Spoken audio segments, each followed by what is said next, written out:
pertama-tama kita membuka aplikasinya untuk menginput data, yaitu di aplikasi database APK BOP. Kita klik 2 kali. Setelah kita klik, maka akan tampil form login seperti ini ya. Nah, ketika sudah terbuka seperti ini, silakan dimasukkan username dan password yang memang sudah dimasukkan dalam aplikasi. Untuk setiap KUA itu jelas masing-masing berbeda. Setelah kita masukkan admin dengan benar, passwordnya dengan benar, maka kita klik masuk ke dalam aplikasinya. Setelah kita klik masuk, akan tampil menu utama aplikasi. Terdapat beberapa tombol menu, ada data profil, ada data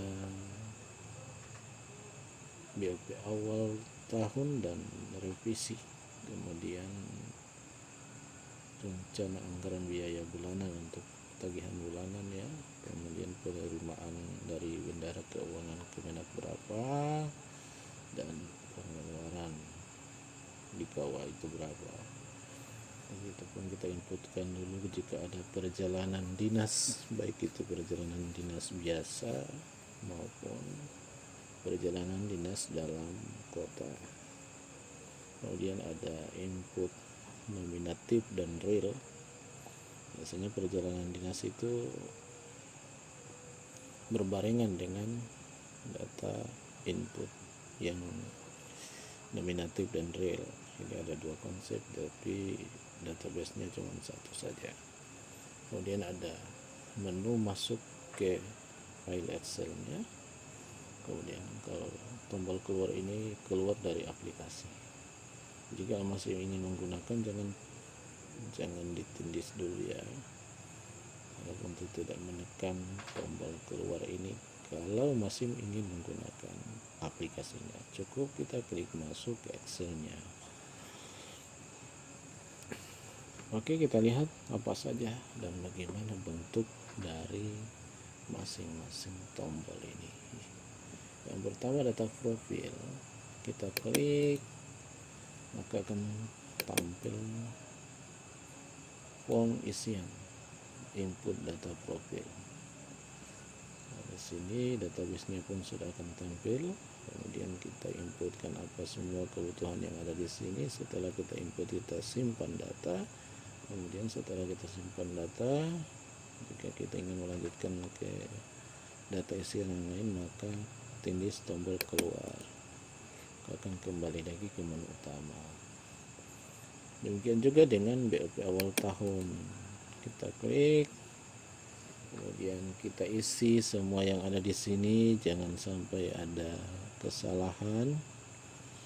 Kalaupun ada yang tidak dianggarkan di dalam form ini, seperti belanja bahan, belanja rapat, belanja sosialisasi, biasanya sering tidak dianggarkan ya, maka jangan dikosongkan, tapi isilah dengan angka 0 ya. Jadi perlu diperhatikan, di sini kita perlu mengisinya dengan angka 0 jika tidak dianggarkan. Jangan dikosongkan, karena itu akan berpengaruh pada penginputan yang selanjutnya.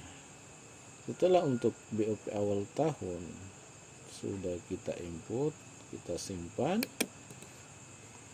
kita klik kembali untuk jika ada revisi ya. Jika ada revisi, kita input kembali pada form input BOP awal dan revisi ini. Kita klik kembali, kita input kembali, kemudian simpan data. Oke, kemudian lanjut ke BOP tentang rencana anggaran bulanan. Kita klik anggaran bulanan ini, jelas sudah tidak perlu memasukkan nama bulan, karena setiap bulan itu cuma satu kali kita input, dan itu nama bulannya sudah tersedia pada file-file Excelnya dan sudah siap untuk diekspos. Tinggal menerima datanya saja. Kita input.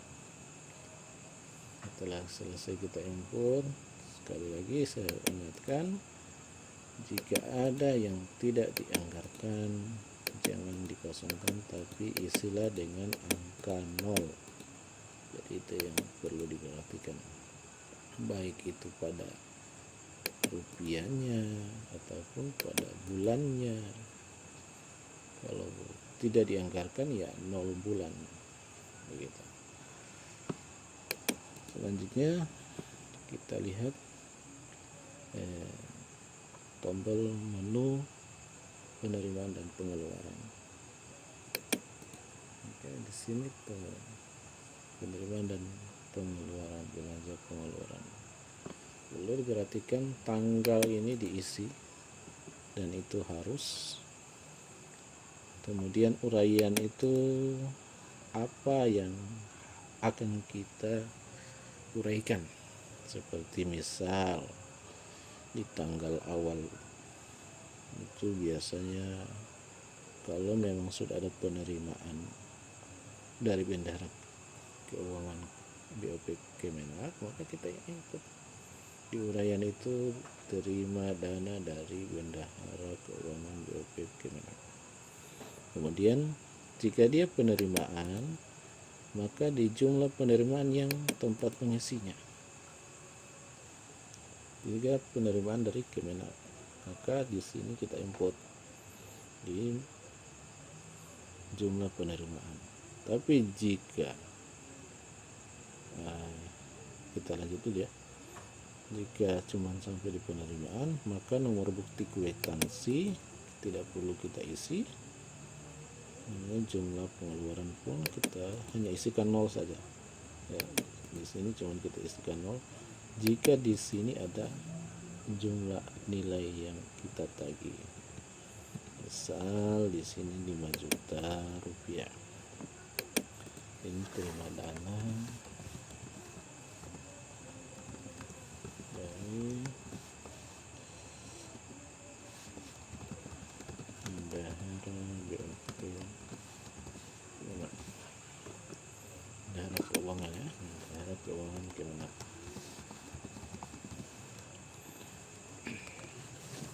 Tanggalnya jangan dilupa, kita sesuaikan tanggal berapa kita menerima dana. Setelah semua itu kita simpan data, maka dia akan tampil pada formulir. Selanjutnya untuk pengeluaran, apabila pengeluaran kita tetap input tanggalnya di tempat yang sama, kita uraikan apa yang kita belanjakan. Misalnya kita belanja alat tulis kantor. Kalau dia belanja, maka di jumlah penerimaan ini kita isikan angka 0 saja. Kemudian kita isi nomor bukti kwitansi,